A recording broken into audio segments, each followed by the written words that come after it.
که باید انجام بدید. اون تیکه تاج اصلا واجب نیست که انجام بدید، گفتن اگه نیاز داشتید این کارو بکنید.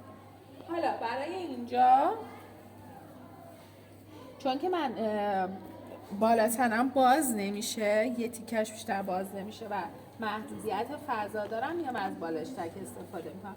ببین پارچه رو صافش میکنم، چه از بالا تن چه از آستین، درزا رو میخوابونم به سمت آستین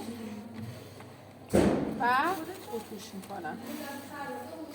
درست شد؟ اینجا رو دیگه خواستید سنگ بذارید میتونید. تا اواسط حلقه جلو و اواسط حلقه پشت مجازید که این به این شکل اتو کنید. دیگه مابقیش دیگه اتو نمیشه.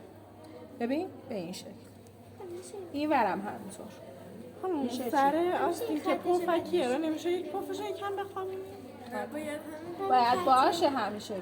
این هم یکی باشه.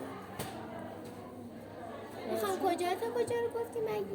ببین وقتی که میخواین اتو چی اندازه بشه؟ گفتید که اگه این از اینجا تا اینجا روی دست راست و دست چپ، از اینجا تا این پایین روی پهلوی راست و پهلوی چپ. خب حالا میریم سراغ آستین، اتو زدن آستین. گفتم به بهناز اون یکی دیگه این ژانت به این میگم بالشتک، این ژانت. برای اتو دیگه خط اتو انداختن روی وسط آستین دیگه از مد افتاده، دیگه استفاده نمیشه. خب و یه جورایی دیگه خیلی دموده است. مانتوهای خودتون هم میخواین اتو کنید دیگه خط اتو نندازید، به این شکل اتو کنید. وقتی که اتوی اینجا تموم شد بله میخوابونم، یه اتو میزنم بهش. بخوام الان خطی توی خط اتو زیر دست اون چه زمه من بده سر. از این طرف ببین چروکه، میبینی؟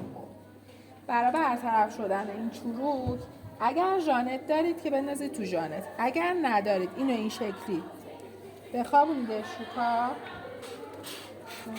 دیدی؟ این خط اصول اینجا رو از بین ببرید، چروکاشو از بین ببرید و از این برم. اینا نکات ریزه‌کاریه که وقتی که قراره که تو مزون کار کنی، وقتی قراره برای کسی کار کنی، تو دوختای زیاد به دست میاری تجربه شو. اگر ژانت هم داشتی قشنگ اینو میکنی داخل ژانت. درست شد؟ نگاه کن چه تمیز.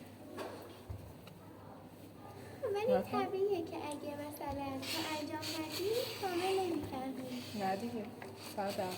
شما شاید تئوری قوی باش ولی عملی چون کم کار میکنی.